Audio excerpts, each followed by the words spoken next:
Christy. Hello, everyone. Thank you for taking time out of your day to be with us today. I just want to give you a little quick overview. What we're going to do is walk through a very short overview presentation to give you an idea of what went into creating this tool for our secondary English learners. And then from there, we're going to take you in and demo firsthand so you can see what the content looks like. So with that, I'm going to go to the next slide and turn it over to David to get us started. Good afternoon, everybody. I hope everyone's staying healthy and safe in this crazy time that we're going through, especially in education. I wanted to give you a little bit of background on kind of the synthesis of the product that we've created.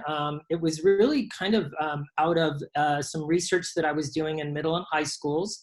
I'm an English language development coach in middle and high schools, and we had a very large influx of newcomer and emerging English learners in our middle and high school, at the middle and high school levels. And as we started kind of unpacking our resources, we realized that we didn't have a lot of resources that met the needs for our beginning language learners and our newcomers around acculturation, as well as foundational skills. So part of my work was really trying to create a backwards planning opportunity for an assessment, a newcomer assessment, as well as resources that met the needs of these emerging students, if you will.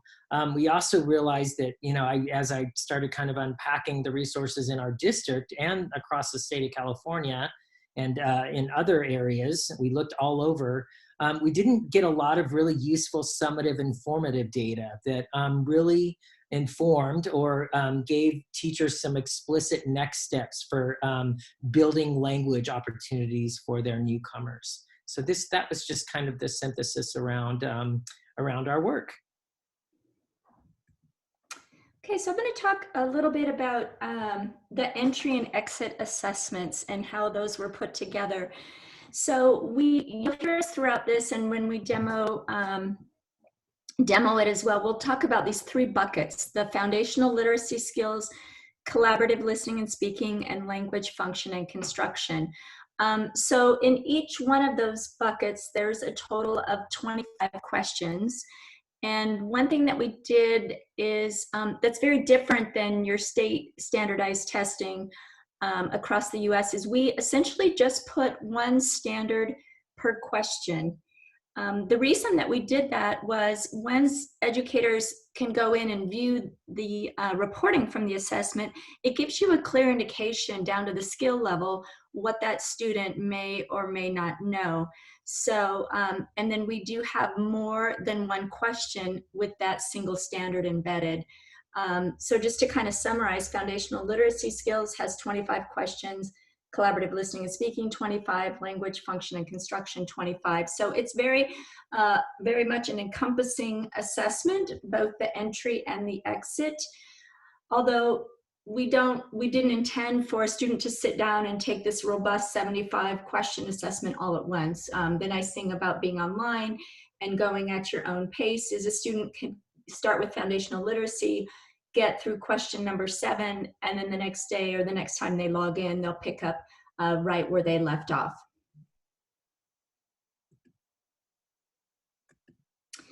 So basically, those same three buckets that we talked about in the entry assessment as well as the exit assessment, those are the same three buckets that we use for our lesson modules. So each standards-based assessment corresponds to the standards-based lesson. So each lesson is covering a specific standard. So you can see in foundational literacy skills, there's a total of 9 lessons. And then the format is such for each one that we have the virtual professor providing the input or the lesson. And then from there is the output, and that's the activities that the student does that they work on to reinforce those lessons or standards being taught. And then the third component is the downloadables. So for every online lesson, we have downloadable activities. And those are resources that can only be accessed by the educators, and you can download them And these are proven classroom activities that can be done in a small group setting, or in the scenario that we're in right now, can be done through a Zoom conference like we're doing today, or Google Hangouts or something like that. So just to recap, foundational literacy has 9 lessons, collaborative listening and speaking has 12 lessons, and language function and construction has 7 lessons. And all of those correspond to the entry assessment. And then the component or the module on American school culture really doesn't revolve around the standards. The intent of American school culture is really to help our newcomer, our entry-level English learners become comfortable in their new school environment, their new culture, their new country, their new language. So what we did is we broke this up into 6 different chapters. You can see the chapters listed there. And we have a very similar format to the lesson modules in the sense that there's a virtual professor or video presenting the information, and then there's the interactive pieces where it's reinforcing that content with the students.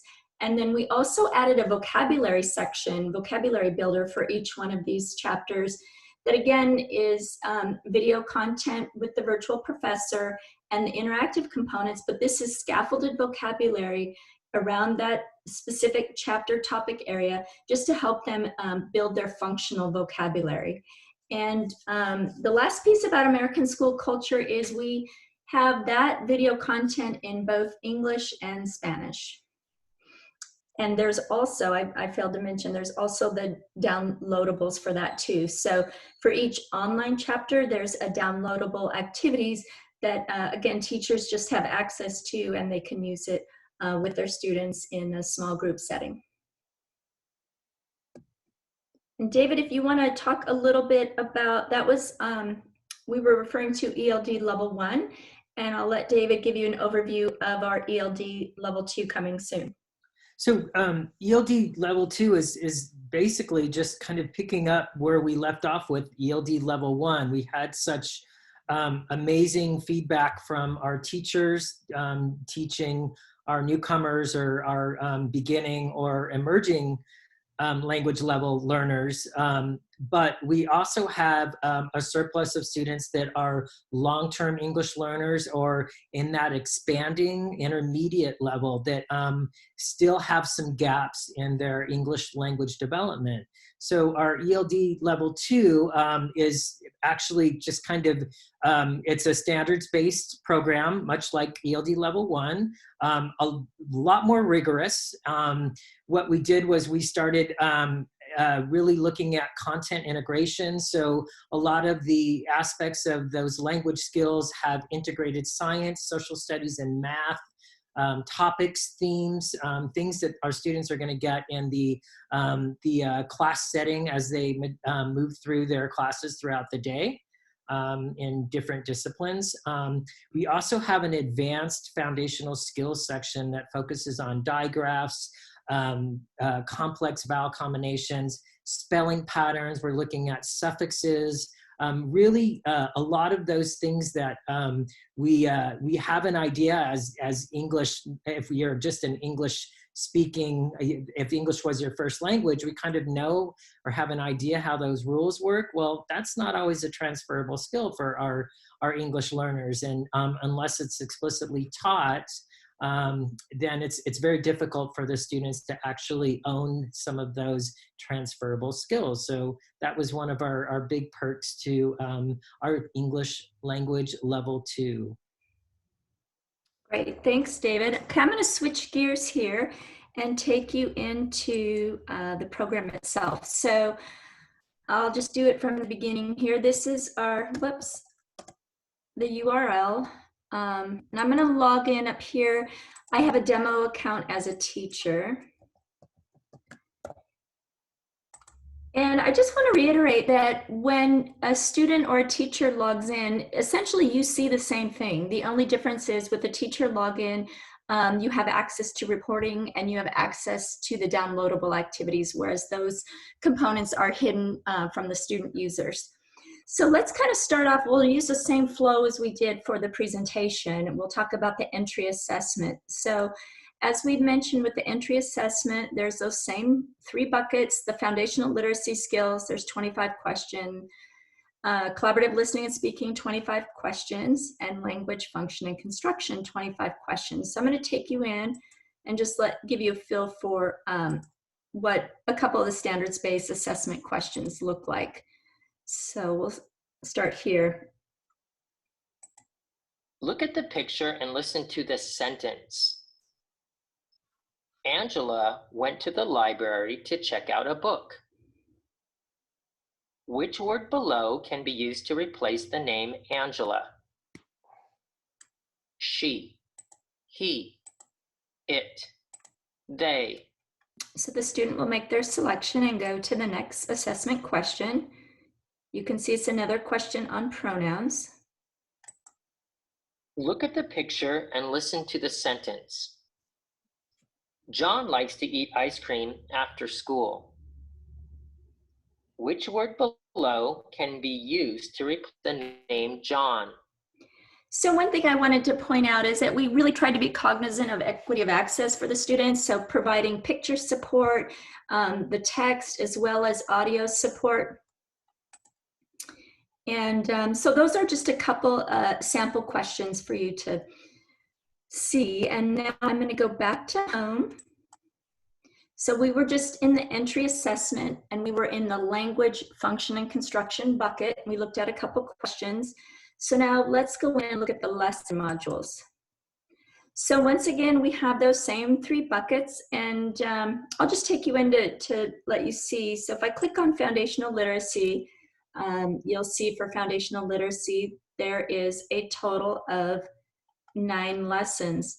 And the way the program is set up, so if I'm a student user and I start with letter identification, I need to get at least an 80% or higher before I can go on to lesson number 2. If I get below 80%, the system will keep prompting me to retake that lesson before I can move on. I'll go back up to the lessons. So now let's look at the collaborative listening and speaking bucket. This bucket has a total of 12 lessons. I'm just going to try to scroll slowly to let you see. Same concept, you know, with the 80% rule to move on to the next lesson. And then the last lesson module is language function and construction. And this module has a total of 7 lessons. And I just want to point out too that the lessons vary in length depending on the standards. So some lessons may be quite a bit longer because there's a lot to it, whereas some may be shorter because it's a little more straightforward. But I wanted to show you the lesson on pronouns because we showed you a couple of the assessment questions in the entry assessment in the language function and construction bucket. So now let's look at the corresponding standards-based lesson, which is lesson number 2.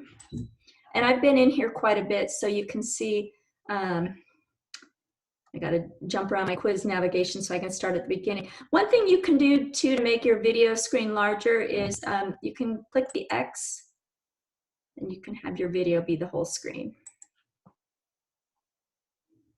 In this lesson, we will learn about personal pronouns and how they are used in reading and writing. Let's review. A personal pronoun can refer to a person, place, thing, or idea. Here's an example.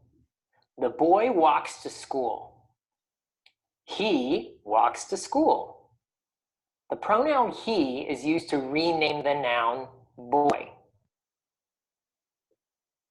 Here's another example. The dish is in the sink. It is in the sink. The pronoun it refers to the dish in the sink. One more rule about personal pronouns. They can be masculine, feminine, or neither. When the noun refers to a place, thing, or idea, we use it. The pronoun it is neither masculine nor feminine.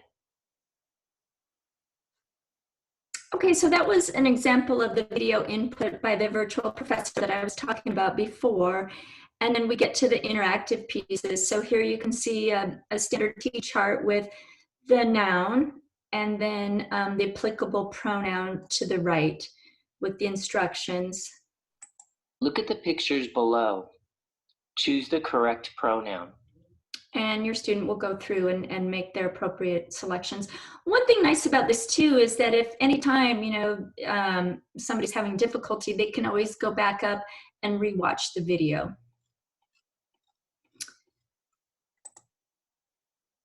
Okay, a little more on personal pronouns here. Now let's learn a few more pronouns. They are I, we, and they. The pronoun I is used when you are referring to yourself.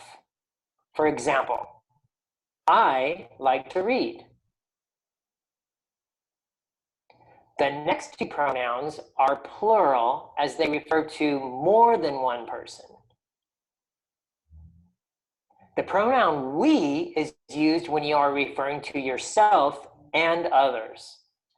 For example, we walk to school. The pronoun they is used when you are referring to a group or more than one, but you are not in that group. For example, they are dancing. Okay, so very similarly, you'll see the T chart with the noun and applicable pronoun and the interactive exercises. This tends to be a longer lesson, so for the sake of time, I'm going to go back up to home. And anytime you need to get your menu back, you just click here. So we looked a little about a little bit of the entry assessment, a little of the lesson modules. So now we can look at the exit assessment. And obviously that's to gauge growth, see how your students have done between the entry and the exit. Once again, it's those same 3 buckets. Each bucket has a total of 25 questions and a single standard in each question. I'll show you something different just to get a feel for the different types of assessment questions.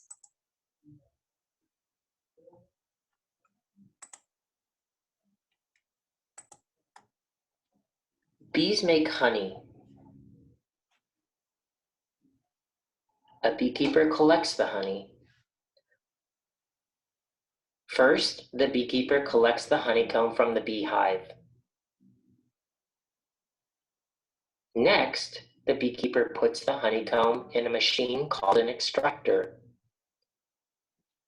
The extractor takes the honey out of the honeycomb. The beekeeper pours the honey into a jug.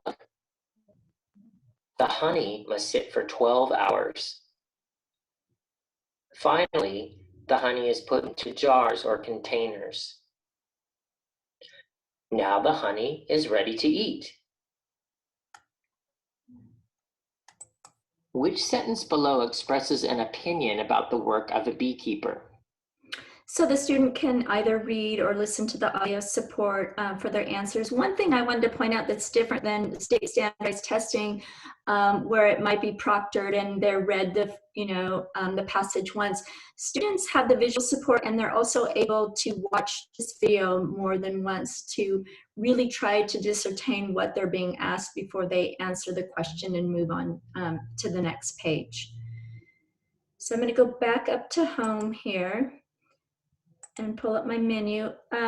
So we took a look a little bit for each one. Before I show you the American School Culture module, I wanted to show you a couple things that teachers have access to. So I talked about the reporting. So after your students take the entry assessment, these 3 bucket areas, you can go into grades.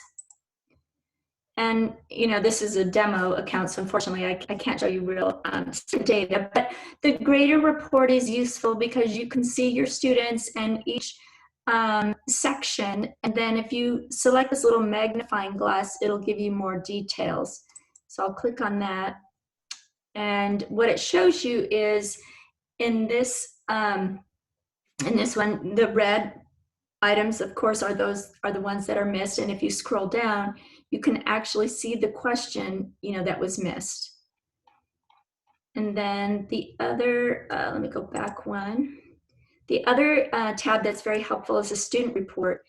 And here, you just hit the drop-down menu. You can select whichever student. Of course, this is demo, so I'm just going to pick student number 4. And then you can show report. And it gives you more detail of the skill that's being assessed, how that student did, and then what the description is, what they were being assessed on. David, I don't know if you want to allude a little bit more to the reporting and how it can be useful in helping determine, what road you're going to take as far as your instruction. Well, one of the ways that you can interpret the data, the initial data from the entry-level assessment, is to see where the biggest gap is. So it might be in foundational skills. So the onus is on the teacher to kind of interpret the data to decide where they want their students to begin. On the other hand, you might have students that did really well with the foundational skills, and you might have them focusing on the lessons in language function and construction that deals more with the aspects of beginning grammar. So it really helps it gives the teacher some flexibility instead of a one-size-fits-all kind of way around assigning work or assigning those lessons. Thanks. Yeah, the other thing too is in the entry assessment area, below these 3 buckets, as a teacher or an educator, you can see it's hidden from students, the downloadables. So once again, for every online lesson, there are downloadable lessons. So for the sake of looking at the same one we've been looking at, we can select language function and construction, and we can look at lesson 2, downloadable on pronouns. And this is a great tool for a formative assessment to, work in a small group setting or to work in an online fashion using Zoom or something, and getting that, interaction and oral language with the students. So we tried to be very explicit about the instructions, and I'll just, again, it's a lot to look at during this webinar, but I'll just scroll down slowly so you can get a feel for what the downloadables look like. We wanted to make sure that, everything was there, the picture cards, so you didn't have to go out and source anything for the activities.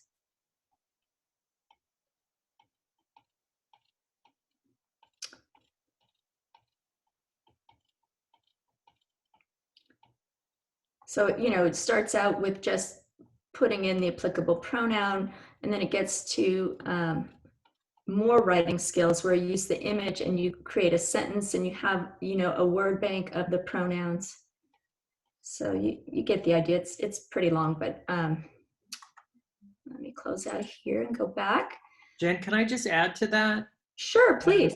I know we got a question about newcomers, that emerging stage is actually larger than we think. We have our newcomers that have very little transferable language, and we have some that have gaps in their language, but they understand certain aspects of the English language. So for our newcomers, we had, and this is thanks to the amazing feedback we got from our classroom teachers using the product, is if you start with the downloadable lesson and do it in a small group setting or even a whole class setting in a synchronous way where you're interacting with the students start getting some of that functional vocabulary. They understand the notion of pronouns, and then moving them into the online resource really made, our students made some huge headway. Our newcomers made some huge headway that way.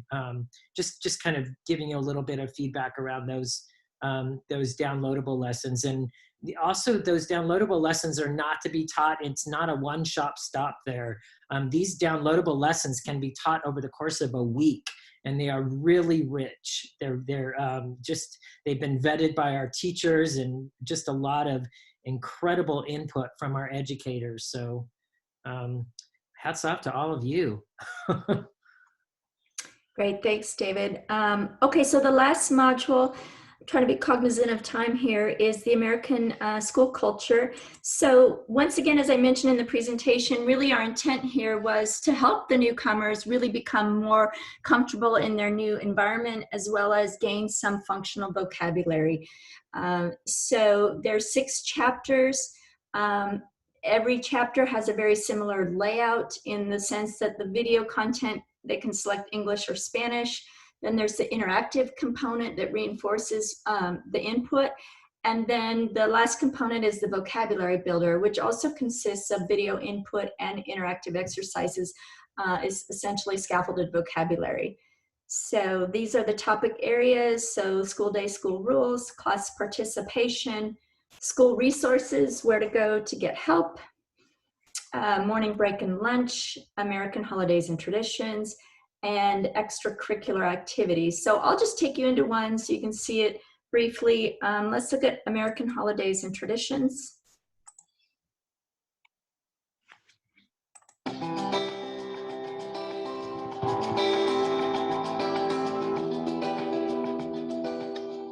A fun way to learn about a culture is to participate in their traditions.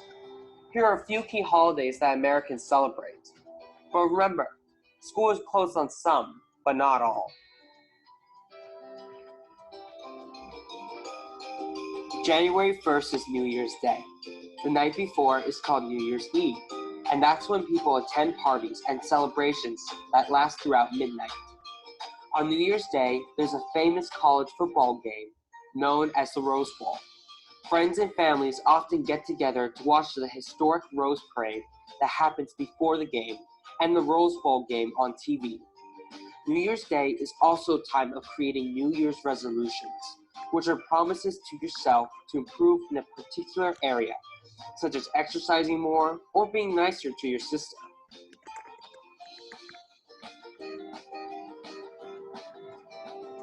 Every third Monday in January is a school holiday recognizing Martin Luther King Jr. He was a leader in the African American civil rights movement. Valentine's Day on February 14th is not an official day off from school, but it is a fun celebration of love and romance. People exchange greeting cards, flowers, candy, and gifts with those they care about. Okay, I'm just going to stop there. As you can see, it's just going to go on each month and the different holidays and traditions. And then from there is the interactive pieces. New Year's resolution. So we kept these very straightforward and simple yes, no type questions, or this one, you select the image that represents New Year's resolutions. And then once the student goes through all of that, they will be prompted to do the vocabulary builder. So, as we saw in the beginning there, we were going through the calendar each month, the holidays and traditions. So it would make sense now we're going to get into what are the months of the year. Let's review the months of the year. January, February, March. We have one of the interactive exercises. Look at the calendar below. Put the months of the year in the correct order by selecting each month and dropping it into the calendar. So I've been in here, you can see I've already been doing it, but they can do a simple drag drop and then move on, to the next interactive exercise. The last thing I wanted to show on American school culture is similar to the lesson modules, is if you scroll to the bottom, you'll see that there is the downloadables. So you click on that, and so for every online chapter, there's a downloadable. And to David's point too, I've seen many observations where educators for their newcomers will just start with the downloadables, and they'll do it in a full class setting and get the students comfortable with just some basic vocabulary before they send them off on their own. So that is kind of a quick overview, but let's open it up for some questions if we have any. Jennifer. We just had a few. One, it looks like it was answered in the chat, but I thought it was a good one to share with the group. How soon will the ELD Level 2 be available? And I think David said it should be available around August. And then another question was, what level is the best, is the B example we just saw, level 1, level 2, or level 3? I'm sorry, could you repeat that, Christy? I apologize. No problem. The B example that we shared with the honey, was that level 1? I'm assuming it was level 1. That's level 1, yes. And we took a very close look at the state assessments that our students are required for language, most specifically the LPAC, the English Language Proficient Assessment for Proficiency Assessment for California. And just for that newcomer, or I'd call it emerging level, the students are required to kind of unpack some of this text, and they're actually read to. So they're not even able to look at the video. There's no video input. They don't get to hear it over and over again. It's just a one-shot stop. So the way the assessment was written, along with the lesson, is really aligning it to that standard, and that's a very rigorous standard. So the long version for that answer is yes, that was a level 1 or an emerging level standard question and lesson.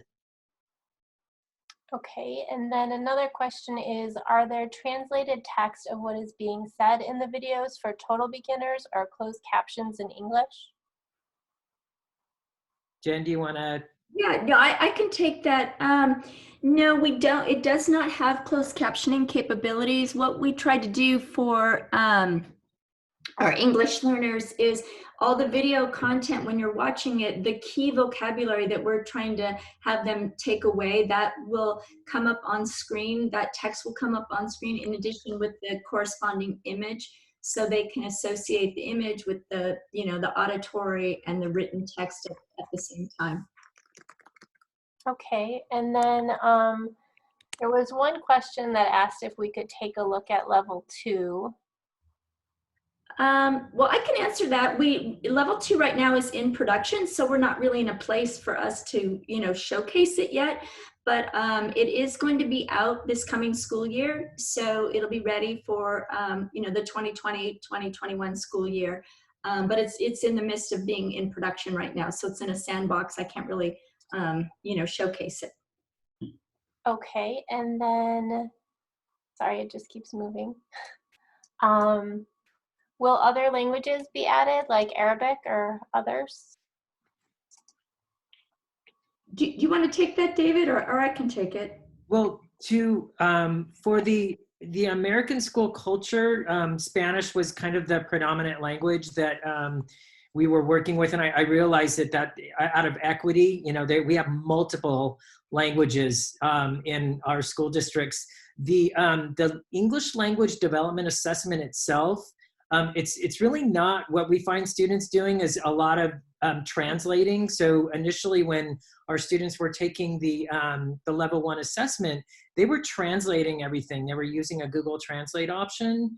And that isn't necessarily what we want our students to do. We want to be able to ascertain that English language skill. That being said, if they didn't understand how to necessarily how to click the selection option or how to drag and drop, that's a whole different story. But to really figure out what their gaps are around the English language, we don't want to translate everything for them. We want them to be able to interpret that English and as to whether or not they understand it, because that really guides us into our next steps towards the actual lessons that they need on the platform.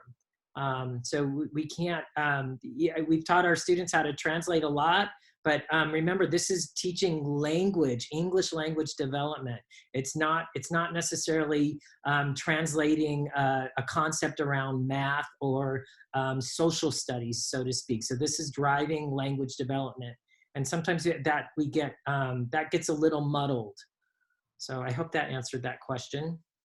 Okay, and then Very interested with your topic on newcomers. This assessment is something that really sparked my interest. This will help me in my classroom to fill in gaps and plan instruction in groupings. Please elaborate.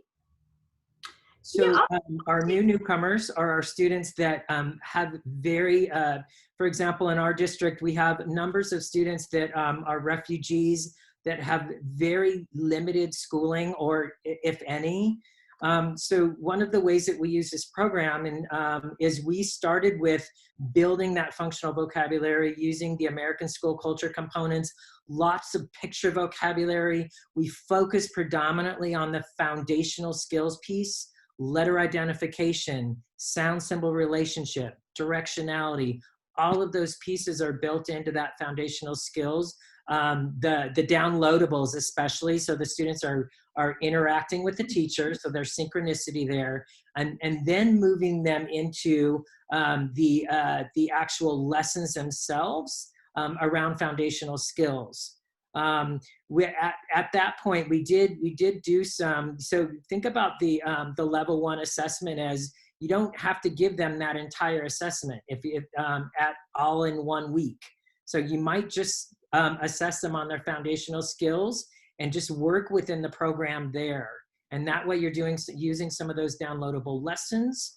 You're moving them into maybe some whole group synchronous opportunities where you're showing the virtual professor in the video, you're starting and stopping the video, you're asking yes/no questions, you're getting them to provide feedback for one another as you're kind of moving them along, that gradual, release around owning some of those skills.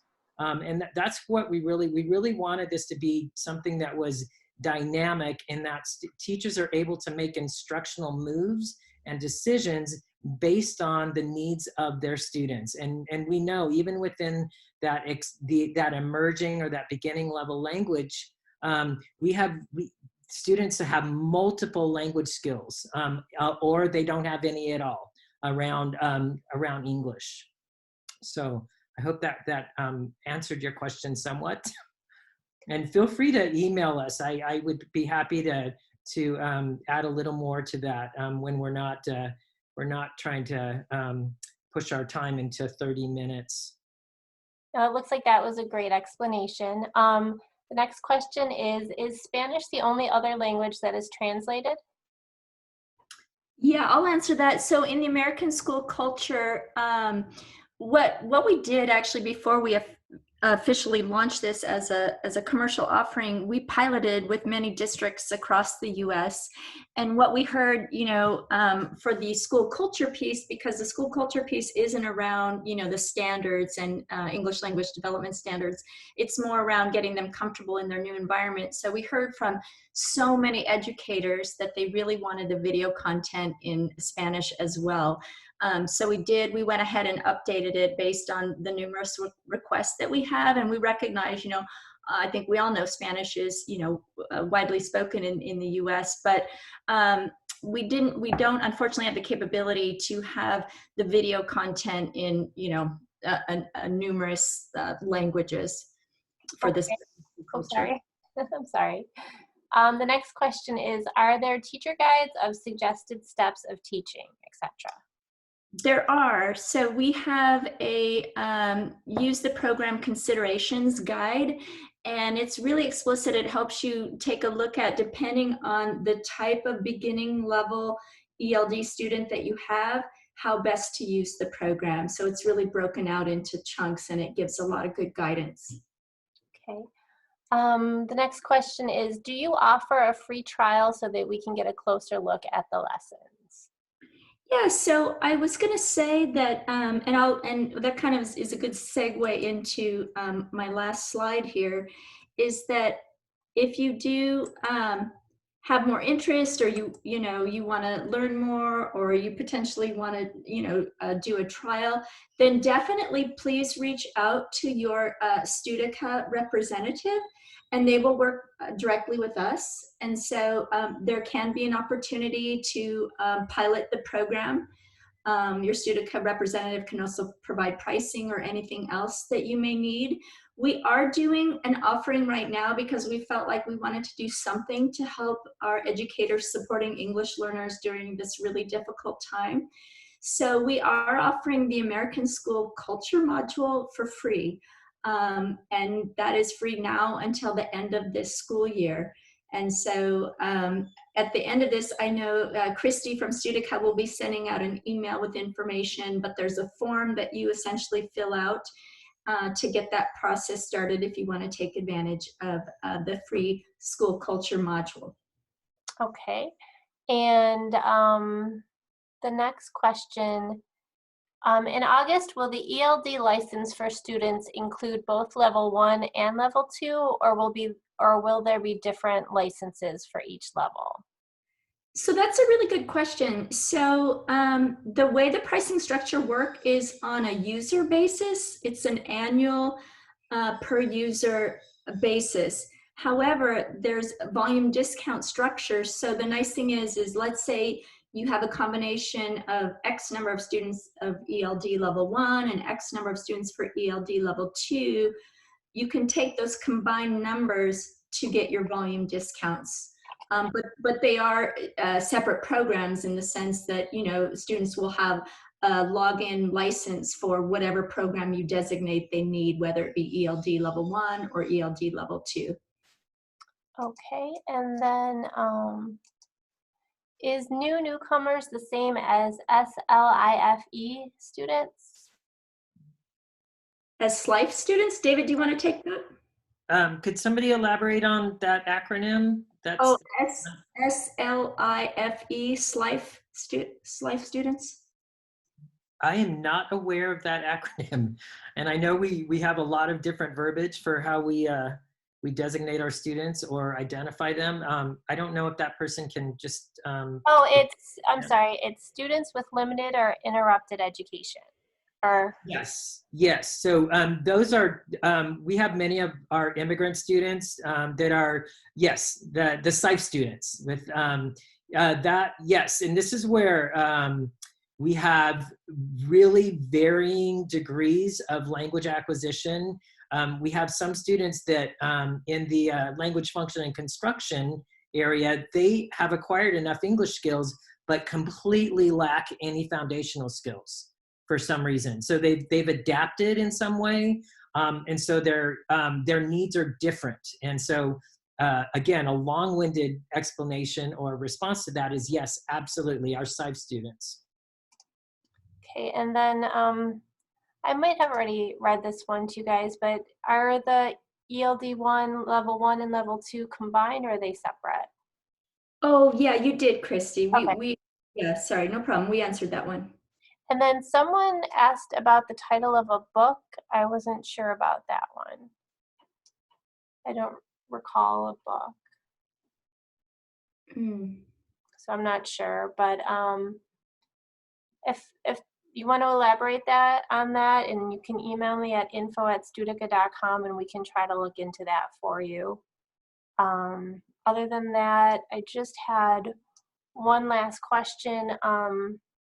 Will this program last me through the school year? Great question. Do you mind if I tackle that one, Jen? Yeah, go ahead, David. The short answer is yes, absolutely. We want to make sure that teachers use the program with fidelity, meaning we don't want students just working asynchronously and just based on do the assessment and just go through the lessons without teachers really interacting and looking at the data. So this is where those downloadable lessons have been absolutely just a godsend for our teachers, because teachers are spending more time. If for example, our students really have big gaps around text structure, they're not just, it's not just a lesson and then the students do the output or the interactive lesson. It's, we have teachers spending a couple weeks on text structure or cohesion around conjunctions and the use of pronouns. So what we're telling our teachers to do is it's based on the needs of the students. So you might spend,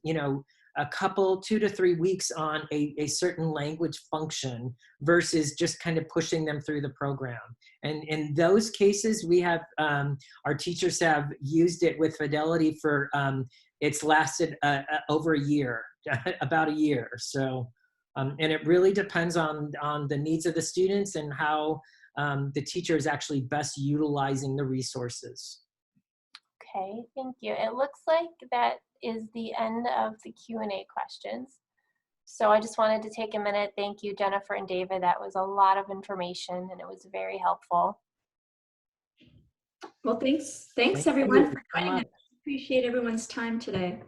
And then again, if you would like more information or a quote, you can contact us at Studica. You can email info@studica.com and we can get you that information. And again, I am recording this, so I will send out an email with a link to that recording. And within that email, there will also be a link to a landing page for the American School Culture offer. So basically, you just go to that page, fill out the information, and then that'll be sent over to Language Tree, and they will email you with the information to get started. And anytime you have any questions, you can reply to me in my email or at info@studica.com. So thank you everyone for joining us today and have a great day. Thank you.